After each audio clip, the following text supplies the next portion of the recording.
Tengo que decir que me ha gustado ese pequeño vídeo que Lidia ha puesto al principio de la escuela sabática, hablando sobre el regalo de la vida. ¿No consideráis que la vida es un regalo? La vida es un regalo que Dios nos hace, yo no voy a decir minuto a minuto, voy a decir segundo a segundo. Y esta semana he reflexionado por dos motivos especialmente sobre el regalo de la vida. Uno ha sido el terremoto que ha asolado Italia, o la parte central de Italia. A las 3 de la madrugada, tantas personas durmiendo en esos pueblos maravillosos, entrañables, y de repente un temblor, sus casas se vienen abajo y han muerto cientos de personas en un instante. Personas que tenían toda la vida por delante, según ellas, y en un instante su vida terminó.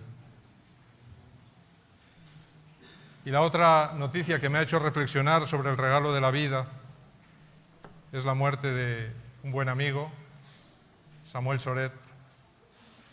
Colporté con él, casi estudié con él, y profesor en Loma Linda, doctor, haciendo investigaciones fenomenales en el área de la salud pública. Vino a Madrid, paso hacia Italia para dar conferencias allí, y en el hotel aquí en Madrid, hablando con su secretaria, creo que eran las 9, las 10 de la noche, con su secretaria allí en Loma Linda. No hubo más comunicación de golpe. La secretaria, asustada, llamó al hotel. Cuando subieron, estaba muerto en su cama. Un infarto fulminante. Así es que, mis hermanos, ¿qué es la vida? La vida es el tiempo que Dios nos ha querido conceder aquí, a unos más, a otros menos.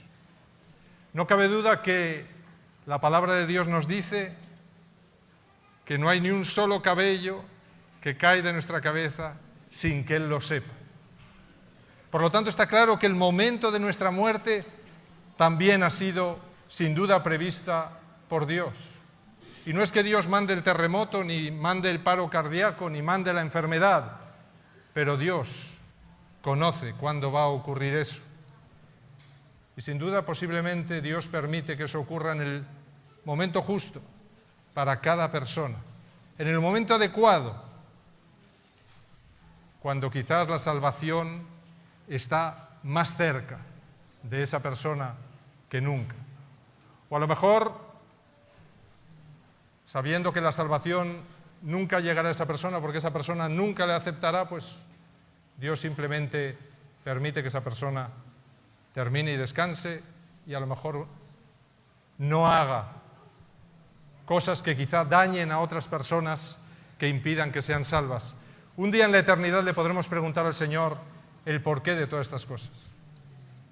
Pero la pregunta que yo me hacía, y he pensado mucho en ello y he orado mucho por ello esta semana, ha sido: Señor, ¿yo qué estoy haciendo con mi vida? Este tiempo que tú me has dado, que puede terminar en cualquier momento, en cualquier instante, cuando menos lo esperamos, y entonces ya no habrá ninguna posibilidad de cambio de lo que estoy haciendo en mi vida. ¿Qué estoy haciendo con la vida que tú me has dado? ¿Cómo la estoy empleando? ¿Qué estoy haciendo con ese tesoro maravilloso, no solo de la vida, sino del Evangelio que ha llegado a mi vida? ¿Qué estoy haciendo con él? Y la verdad es que he considerado que tenemos un enorme privilegio, no solo de tener la vida que tenemos, sino un enorme privilegio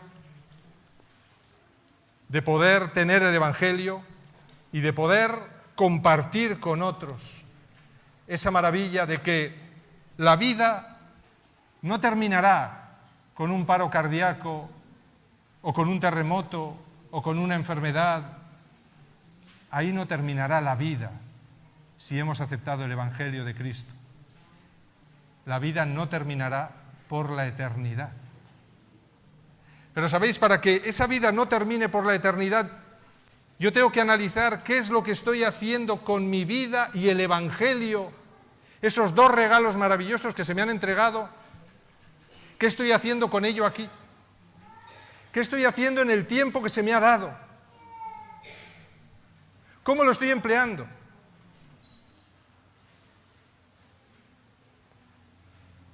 Y pensando en ello, hay un texto de Hebreos capítulo 2, versículo 1, que llama la atención. Es una de las advertencias que tiene el libro de Hebreos, una de las varias advertencias que tiene el libro de Hebreos. Es una advertencia cortita, pequeña, que seguro que hemos pasado muchas veces por encima de ella, pero no nos hemos parado a pensar la profundidad que tiene ese pequeño versículo. Hebreos 2:1 dice: por lo tanto, es necesario que con más diligencia atendamos a las cosas que hemos oído, no sea que nos deslicemos. En otra versión dice: por lo cual debemos dar la más solícita atención a las cosas que hemos oído, no sea que las dejemos escurrir.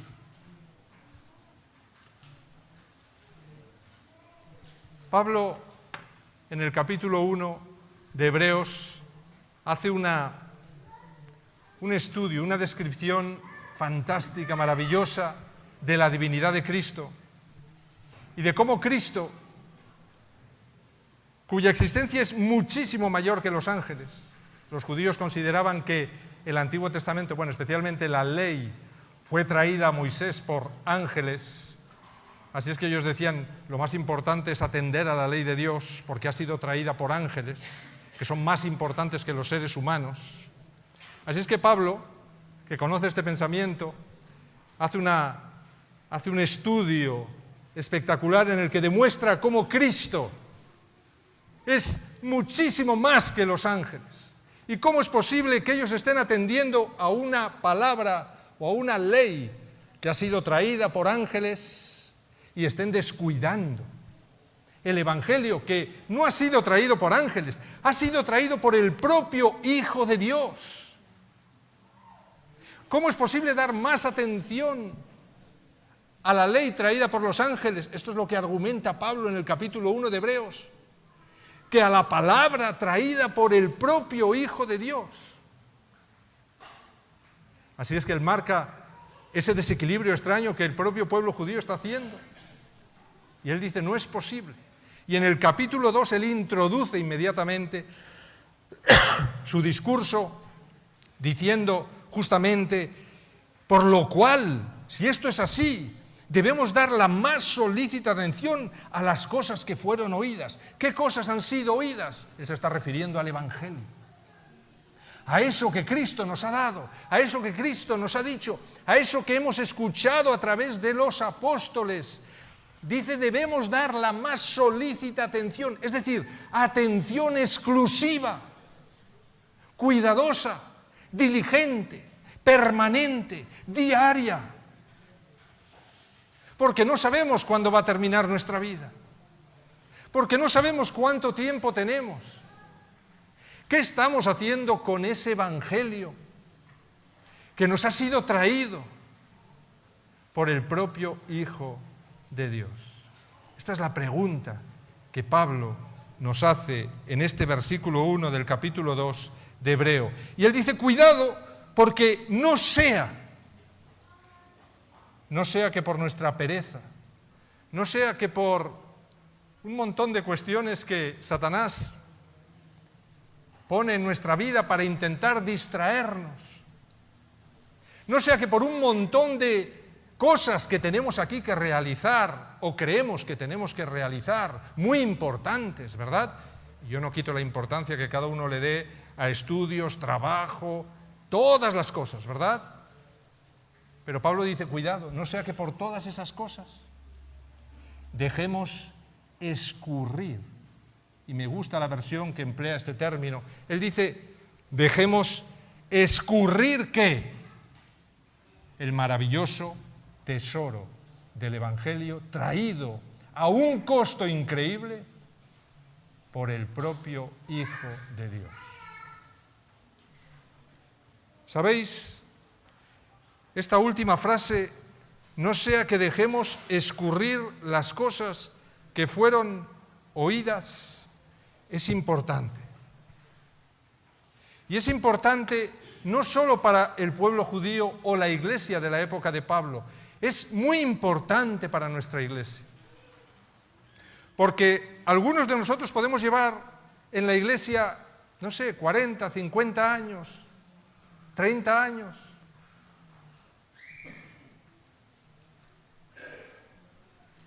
Pero lo importante es qué estamos haciendo con la palabra que nos ha sido transmitida. ¿Qué estamos haciendo con el Evangelio? ¿Sabéis?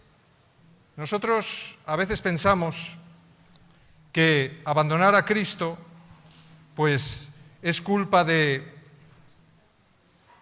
que alguien me ha tratado mal, es culpa de que una iglesia no tiene suficiente amor, es culpa de los hermanos que no me tratan bien, es culpa del pastor que me dijo no sé qué y entonces me enfadé porque cómo un pastor me puede tratar así.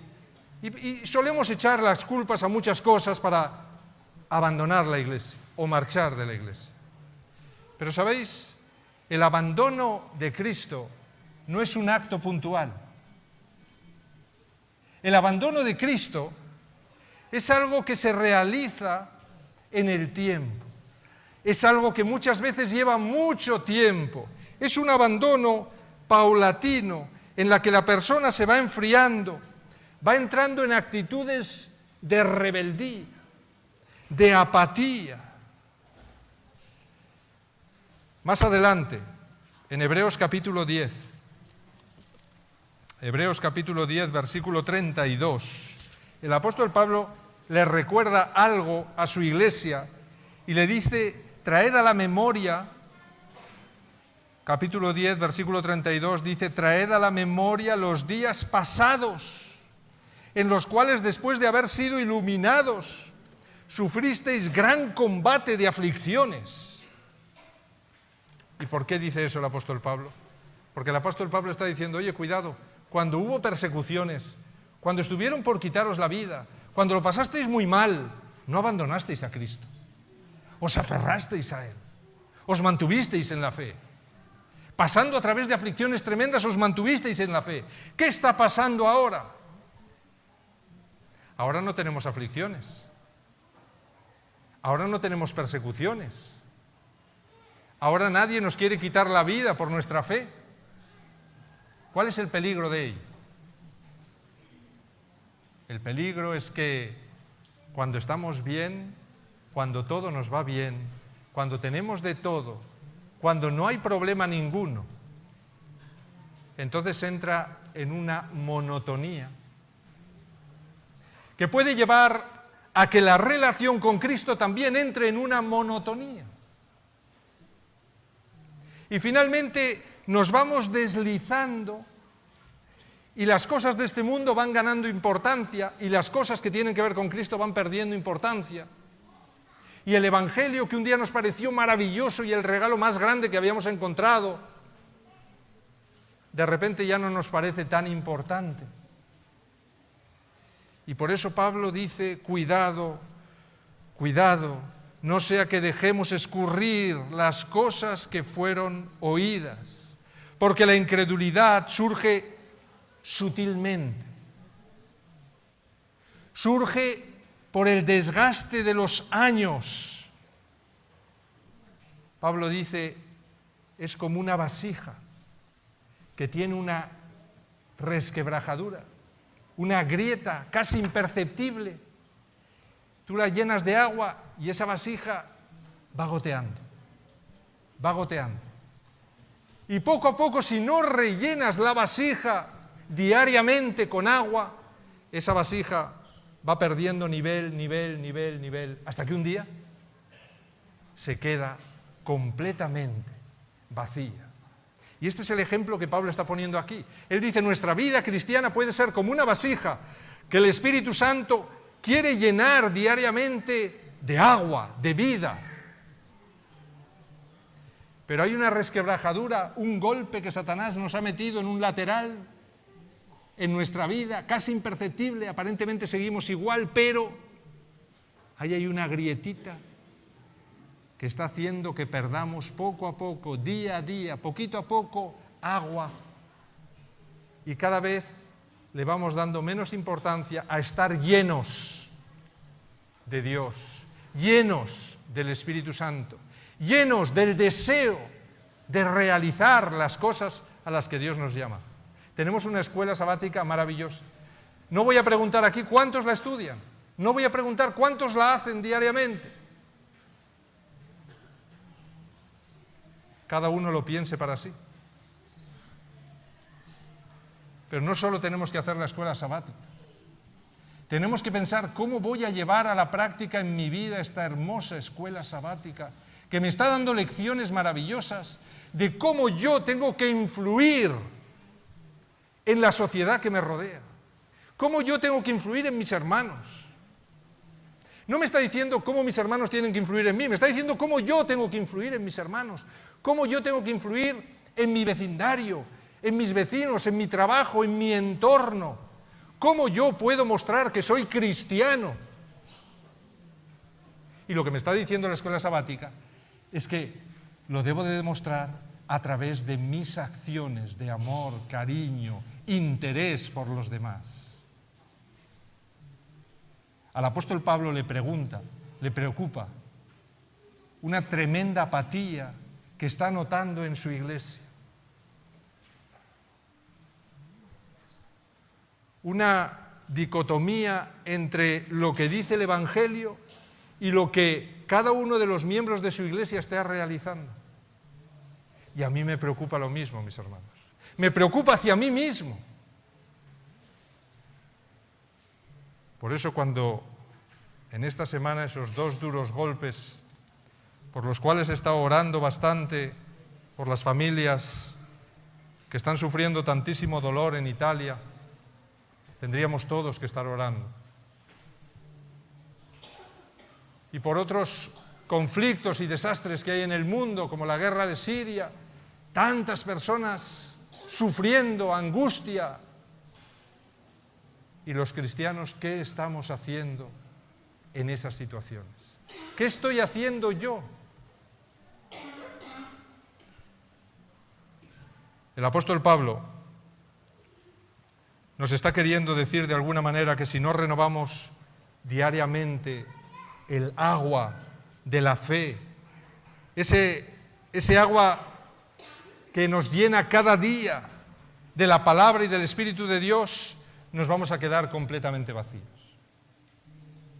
Nos vamos a quedar vacíos. Otra traducción de este verbo es en el sentido de que él dice, no sea que vayamos a la deriva. Todos hemos emprendido un viaje a través de los mares de este mundo, todos. El Señor Jesús nos invita a salir de los mares de este mundo y nos quiere llevar ¿a dónde? ¿A dónde nos quiere llevar? A los mares del cielo, es decir, a las naciones del cielo, a la Nueva Jerusalén, allí. Así es que hemos emprendido un viaje. El problema es en ese viaje, ¿qué puede pasar conmigo? ¿Qué puede pasar si yo descuido mi acción en la barquita en la que estoy navegando en los mares de este mundo? Durante el trayecto tenemos que luchar contra corrientes, contra vientos contrarios, contra tormentas que nos dejan sin fuerzas para seguir remando y que van anegando nuestra embarcación, algo que pasó varias veces entre Jesús y los discípulos en aquella barca. Esas historias no fueron porque sí, mis hermanos. Esas historias fueron una lección objetiva de lo que nos va a ocurrir a nosotros en nuestra vida mientras viajamos en el mar de este mundo rumbo a la Nueva Jerusalén. Y Jesús puede estar en nuestra embarcación. Pero como decía en otro culto, a lo mejor está durmiendo en mi vida. Jesús está durmiendo. Jesús anhela que le despertemos, pero está durmiendo. Y mientras el agua de este mundo está entrando en la embarcación. Y yo lucho y lucho y lucho. Y lo que me olvido es de despertar a Jesús en mi vida. Así es que el apóstol Pablo ve el peligro de que podríamos estar a la deriva después de haber logrado mantener el rumbo durante muchos años. Durante muchos años he estado en la iglesia de Dios, pero a lo mejor mi barca se está desviando del rumbo marcado al inicio. Durante muchos años he llenado mi vasija de agua, pero una resquebrajadura se está abriendo en mi vida cristiana y está haciendo que yo esté perdiendo una relación especial con el Espíritu Santo, una relación especial con Cristo. Sabéis, a veces el problema no es tanto desviarnos como el estancarnos.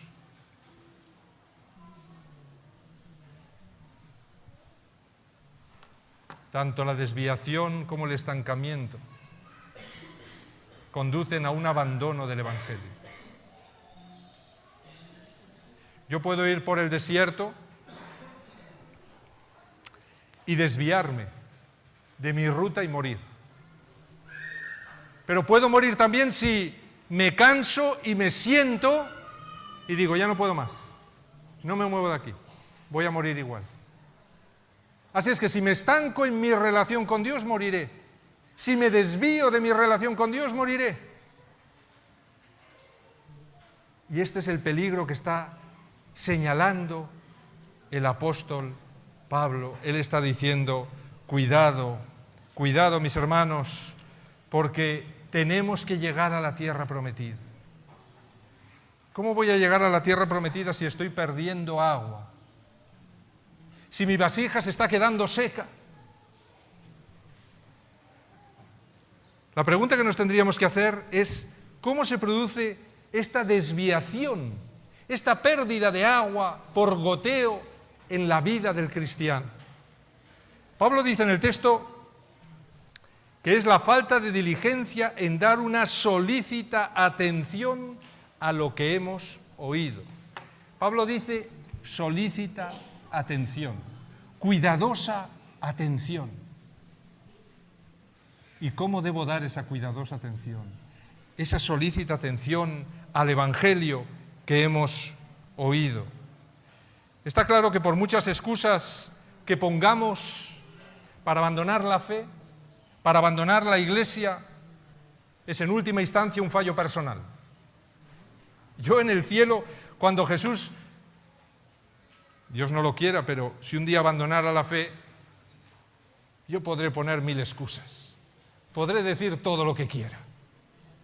Pero al final Jesús me dirá, sí, pero la culpa al final es tuya. Tú decidiste abandonar. Tú decidiste marchar. El pastor pudo tener su culpa, los hermanos pudieron tener su culpa, lo que te pasó pudo tener su culpa. Muchas cosas que nos ocurren en esta vida pueden tener la culpa, pero al final, ¿de quién es la culpa? La culpa es mía. La culpa es mía. Yo tomo la decisión de sentarme, o tomo la decisión de desviarme, o tomo la decisión de abandonar. La culpa es mía. Y en el cielo no podré poner otra excusa. Señor, la culpa es mía. Al final nadie tiene la culpa, nada más que yo.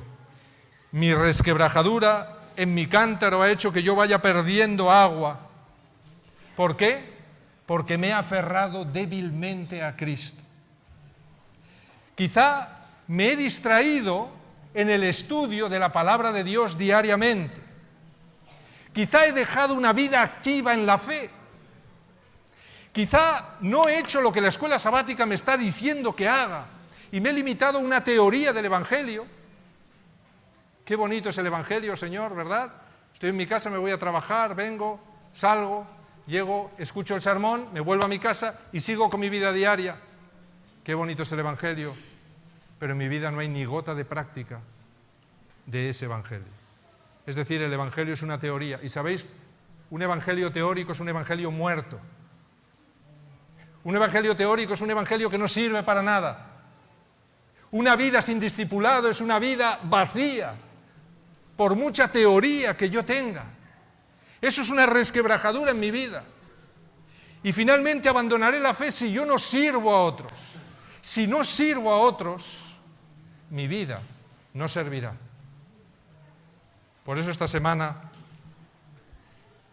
reflexionaba especialmente en el regalo de la vida. Con ese terremoto de Italia y con la muerte de mi querido amigo Samuel, yo decía, cuán escasa es la vida. Qué tesoro maravilloso es la vida. ¿Cómo la estoy aprovechando? Porque además yo tengo el tesoro del Evangelio. ¿Cómo lo estoy aprovechando? ¿Qué estoy haciendo? ¿Sabéis? De tanto mencionar este término del Evangelio, lo podemos convertir en un tópico. Pero si nos ponemos a pensar detenidamente, el Evangelio es la palabra que nos llega a través del mismísimo Hijo de Dios. Es la palabra del Hijo encarnado y por lo tanto es su propia vida la que se me está transmitiendo, la que yo tengo que vivir. Contemplando diariamente esta vida, vemos la propia vida de Dios. Así es que, mis hermanos, el Evangelio es la vida de Dios en mi vida. Se me da la oportunidad de vivir la misma vida de Cristo. Para ello yo tengo que contemplarlo, mirarlo, seguirlo, siguiendo lo que Él hizo. Todo lo demás es una teoría vacía, que no sirve para nada. Así es que el Evangelio es la propia vida del mensajero en su entrega total por nosotros. Pero si no prestamos atención, podemos permitir que todo esto que hemos recibido se nos escurra, se deslice entre nuestras manos. No sé cuántos habéis intentado coger agua con las manos, ¿verdad? Creo que todos, absolutamente. Cuán poco dura ese agua en nuestras manos. ¿Por qué? Porque se va escurriendo entre los dedos. Pues Pablo está diciendo, cuidado, porque el Evangelio puede ser eso. Se me ha puesto un tesoro en las manos, pero puede que esté escurriéndoseme entre los dedos sin darme cuenta. Y de repente cuando voy a ir a beber, no tengo nada. O cuando le voy a dar a beber a alguien, no tengo nada que aportar. Porque mi vida está vacía. ¿Cómo podemos, de una forma práctica, dar más solícita atención a las cosas que fueron oídas? Como dice Pablo en Hebreos 2:1. ¿Cómo podemos, de manera práctica, dar atención? Es interesante que Pablo le dice a su querido discípulo Timoteo, en 2 de Timoteo 3,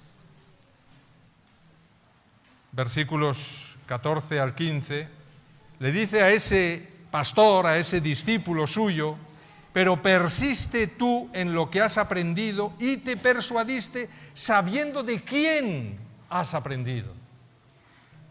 Fijaros que Timoteo dice, bueno, yo soy un cristiano, soy un pastor, estoy llevando una iglesia, he llegado ya. Pero Pablo le dice, cuidado Timoteo, todavía no has llegado a Canaán, todavía no has llegado al cielo. Así es que persiste, porque si no persistes en lo que has oído, en lo que has aprendido y sobre todo de quién lo has aprendido, refiriéndose al propio Cristo, entonces por mucho que seas, por mucho que te parece que hayas llegado, todo puede desaparecer, todo puede irse y en un instante darte cuenta que tu vida está vacía, que no tienes nada.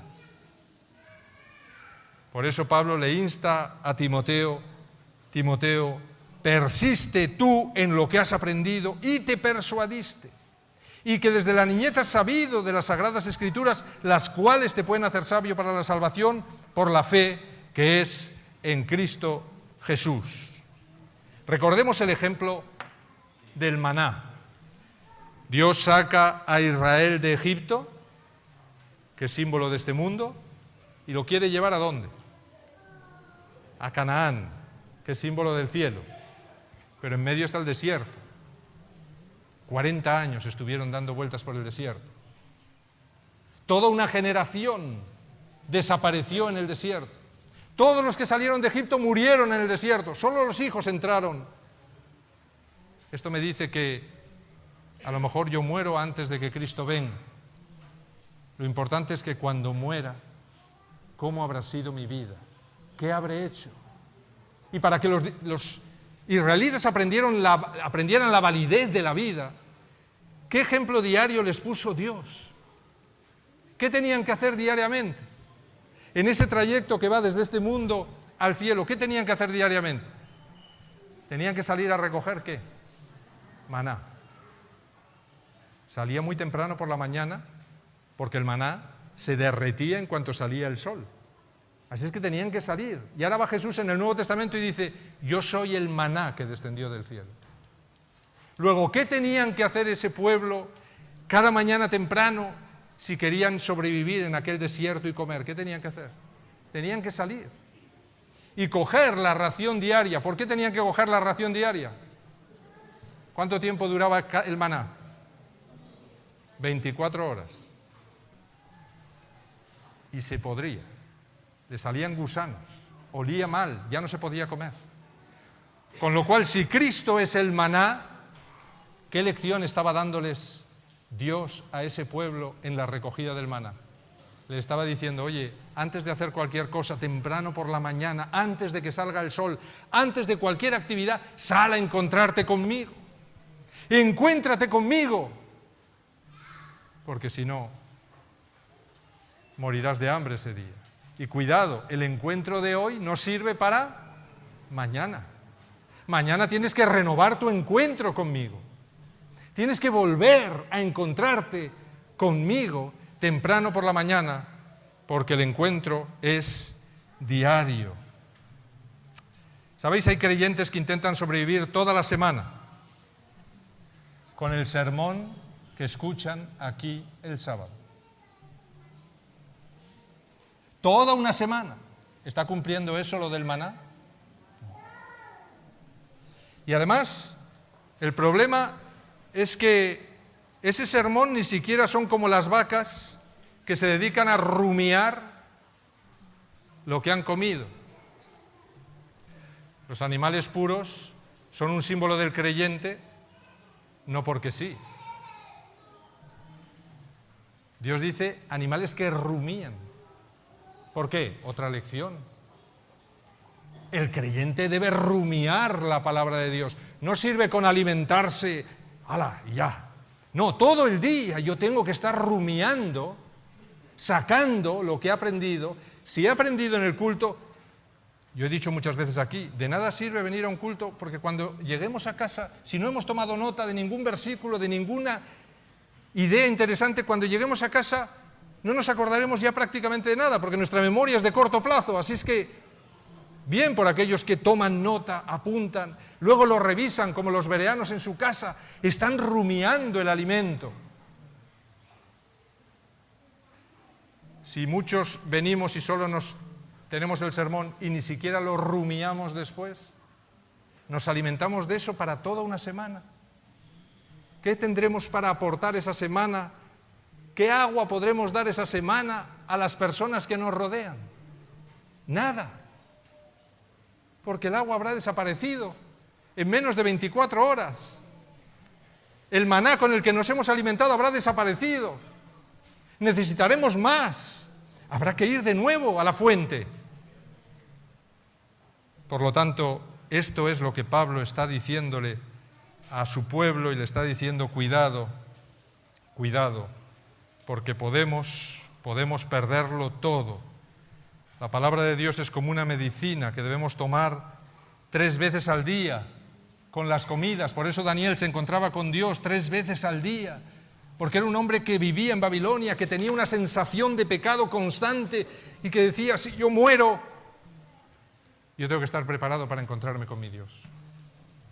Así es que él acudía varias veces al día a pedirle perdón a Dios por cualquier cosa, pensamiento o mala acción, y a recargar las baterías para poder seguir siendo un testimonio viviente en aquella corte de Babilonia.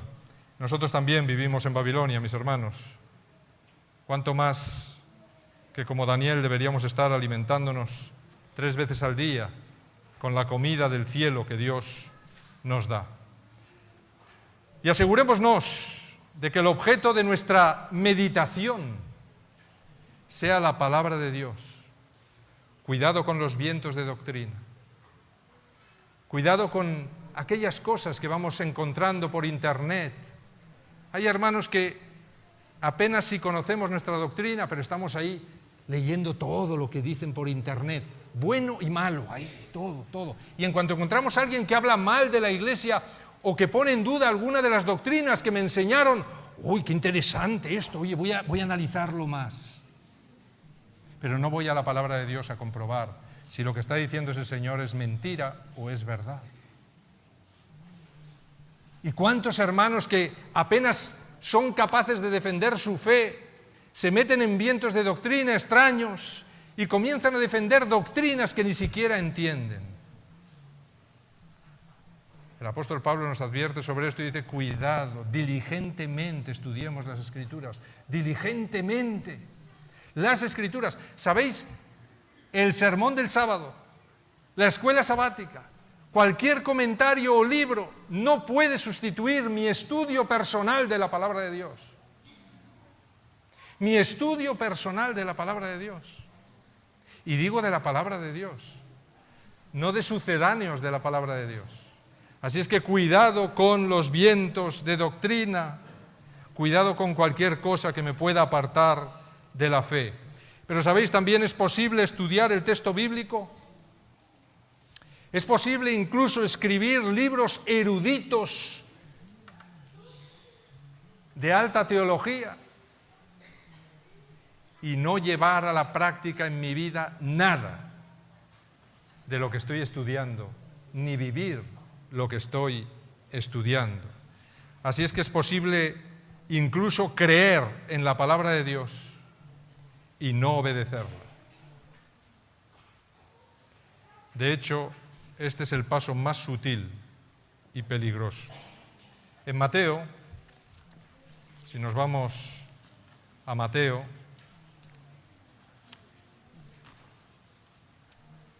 en Mateo capítulo 7,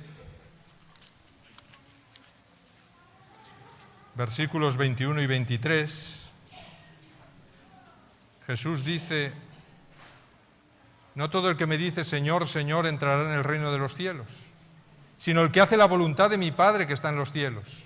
Muchos me dirán en aquel día: Señor, Señor, ¿no profetizamos en tu nombre y en tu nombre echamos fuera demonios y en tu nombre hicimos muchos milagros? Entonces les protestaré: nunca os conocí, apartaos de mí, obradores de maldad. Así es que en vano decimos que Jesús es el Señor. En vano creemos en Él si luego no hacemos lo que Él nos manda. La palabra obedecer y obediencia está entre las palabras más repetidas del Nuevo Testamento. Sin embargo, muchas veces es lo que menos hacemos. Tenemos una teoría, creemos en una teoría, pero no hay una práctica de ese evangelio en nuestras vidas. ¿Sabéis? En nuestro subconsciente puede entrar la idea de que si en el evangelio todo es por gracia, ¿para qué me voy a esforzar? Si Cristo cubre y perdona nuestros pecados, ¿por qué preocuparnos si volvemos a pecar? Y entonces entramos en una rueda de pecado en el que peco, confieso, me arrepiento, peco, confieso, me arrepiento. Y nos olvidamos que Jesús nos pidió, por favor, que no pecásemos más. Si la salvación es gratuita, piensan algunos, ¿por qué es necesaria la obediencia? ¿Sabéis? En Romanos, vamos a buscarlo en nuestras Biblias, Romanos capítulo 6, versículos 15 al 16.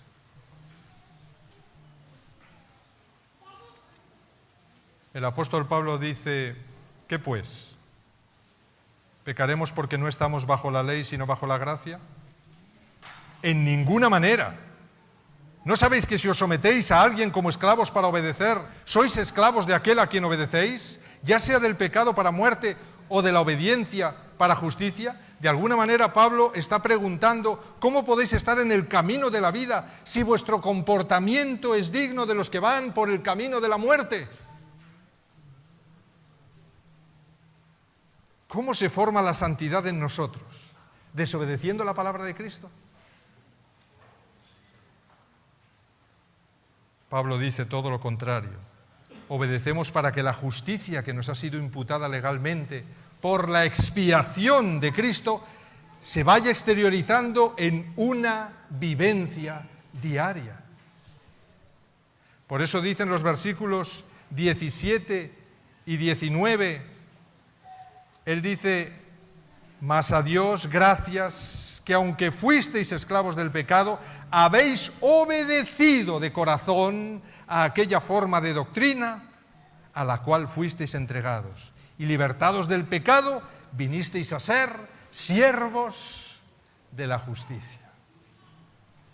Mas a Dios gracias, porque aunque fuisteis esclavos del pecado, dice, habéis obedecido de corazón a aquella forma de doctrina o a aquel evangelio en el cual fuisteis entregados.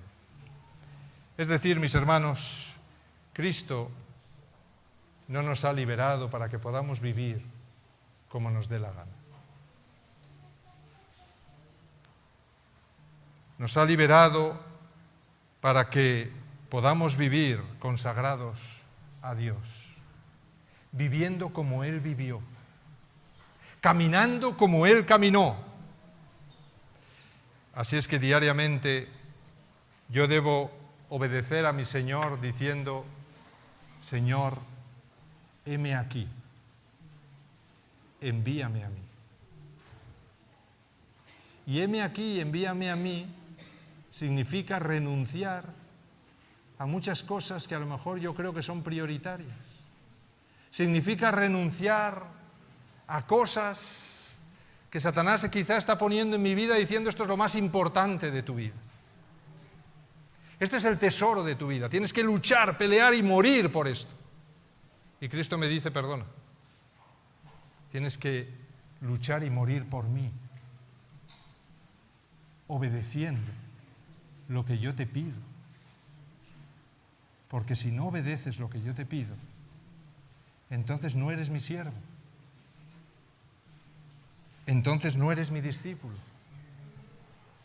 Y es interesante que diariamente debo obedecer a mi Señor.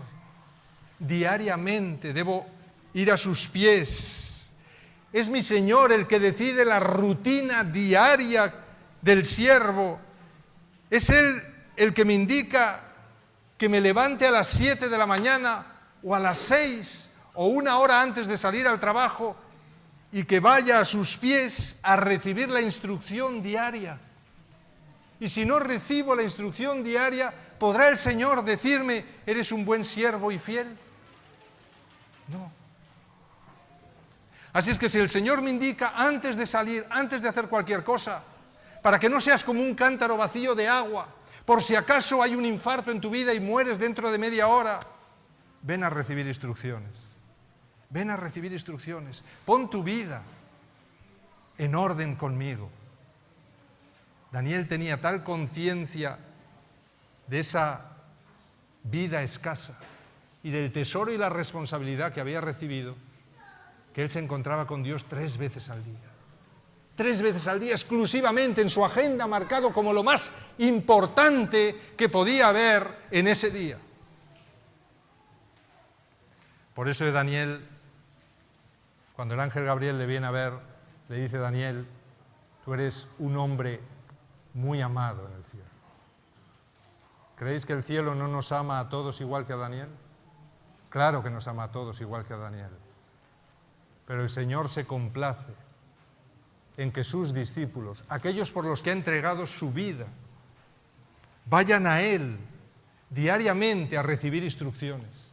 Y si yo no voy a recibir instrucciones, entonces lo único que le estaré diciendo al Señor es que un día podré decir mucho: Señor, Señor, en tu nombre. Bueno, en mi nombre, ¿qué hiciste? Porque nunca te encontraste conmigo, nunca recibiste instrucción diaria de mí, nunca te llenó mi Santo Espíritu. Así es que, ¿qué hiciste? ¿Seguiste una teoría? ¿Lo hiciste por algún motivo que no era por amor a mí y amor a tus hermanos? No me sirve. Así es que ojalá, mis hermanos, ojalá, y sobre todo los jóvenes.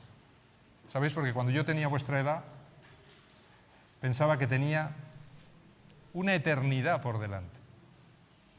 Pensaba que la vida no se terminaría nunca. Pensaba que podía hacer todo lo que me daba la gana y que, bueno, hasta que llegara a la edad de mis padres o a ser viejecito como mi abuelo, fíjate, toda la vida. Pero la persona que ha muerto tenía mi misma edad, 1 año más tenía que yo, en un instante. Un hombre de Dios, en un instante. Y yo pensaba: ¿y qué pasa si ese día hizo alguna cosa mal? ¿Qué pasa si ese día a lo mejor no se encontró con Dios por la mañana? ¿Qué pasa si ese día no oró o estudió? A veces me ha pasado a mí.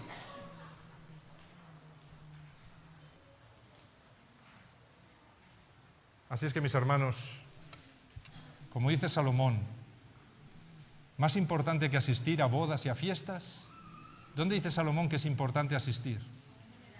A los funerales. Porque ahí uno comienza a valorar el regalo de la vida y nosotros tenemos otro regalo más, el regalo del Evangelio.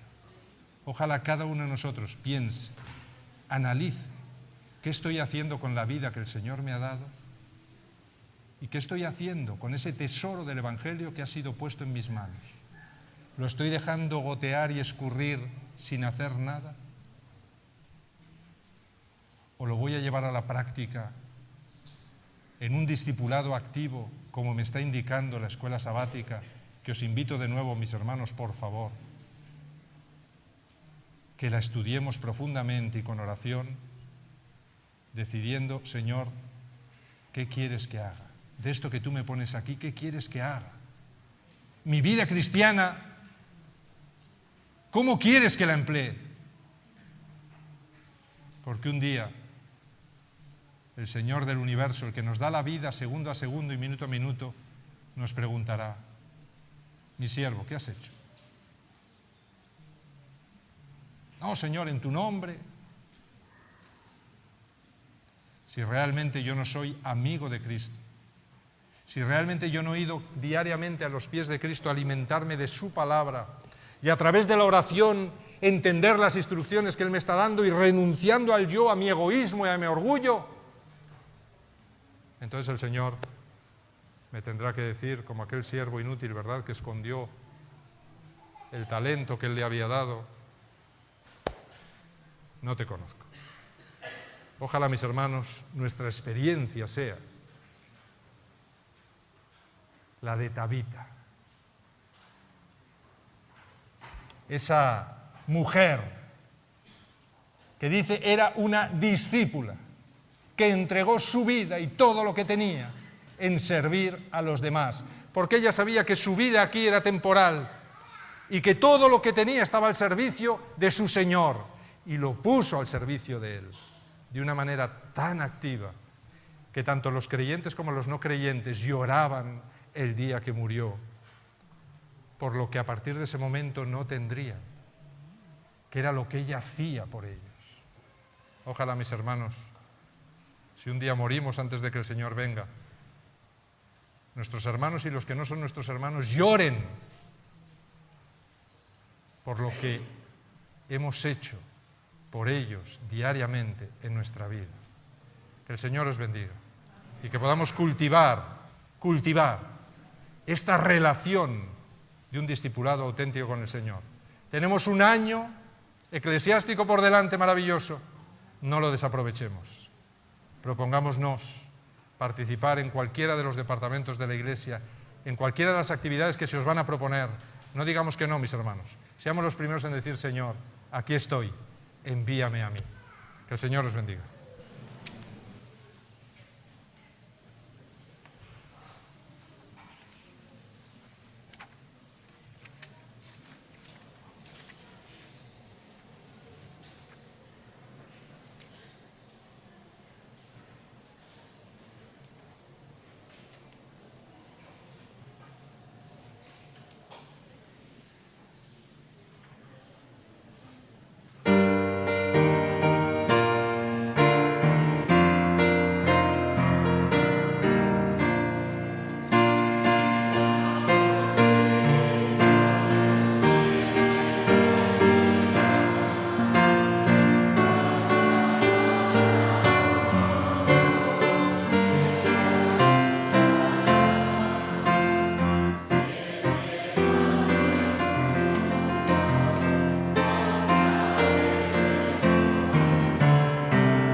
estar contigo. Tú nos has dado tu gracia, nos has salvado, nos has redimido y solo nos pides, Señor, que te entreguemos nuestra vida. Ayúdanos a cada uno a cargar con nuestra cruz y a seguirte. Que podamos ser realmente discípulos, entregados a tus pies cada día. Señor, que los dones que nos has dado no los enterremos. Que podamos, con la ayuda de tu Santo Espíritu, ponerlos al servicio de nuestros hermanos, al servicio de nuestra Iglesia y especialmente al servicio de nuestra comunidad. Bendícenos, Señor, para ser auténticos discípulos y que un día cuando tú llegues podamos mostrarte multiplicados aquellas cosas, aquellos talentos, aquellos dones que tú nos entregaste. Bendícenos, Señor, para persistir, para continuar en el camino emprendido, para reavivar las fuerzas a tus pies cada día, buscando, Señor, llenar ese cántaro con el agua de tu Santo Espíritu, de tu palabra, para poder dar a los sedientos y hambrientos de este mundo. Ayúdanos en esta misión, Señor. Tenemos un año por delante, un año más eclesiástico concedido por ti, para que podamos llevar a la práctica ese discipulado activo al que tú nos invitas. Señor, que no dejemos pasar ni un día sin entregarte cada uno de nuestros dones, ponerlos a tus pies y decirte, Señor, aquí estoy, envíame. Te pido todo esto, Señor, para mí, para mis hermanos y para todas las personas que con corazón ardiente te buscan. Te pido también consuelo para aquellos que sufren, para aquellos, Señor, como la familia Soret que ha perdido a su hijo. Consuélalos con esa esperanza maravillosa que tenemos de encontrarnos contigo y de encontrarnos con nuestros seres queridos muy pronto, en tu segunda venida. Y también por aquellas personas, Señor, que en los diversos conflictos y desastres de este mundo sufren pérdidas terribles. Pon tu mano, Padre, y ven pronto. Y mientras vienes, que podamos, por toda la tierra, ayudar a aquellos que sufren. Te lo pido en el nombre de Jesús. Amén, Señor.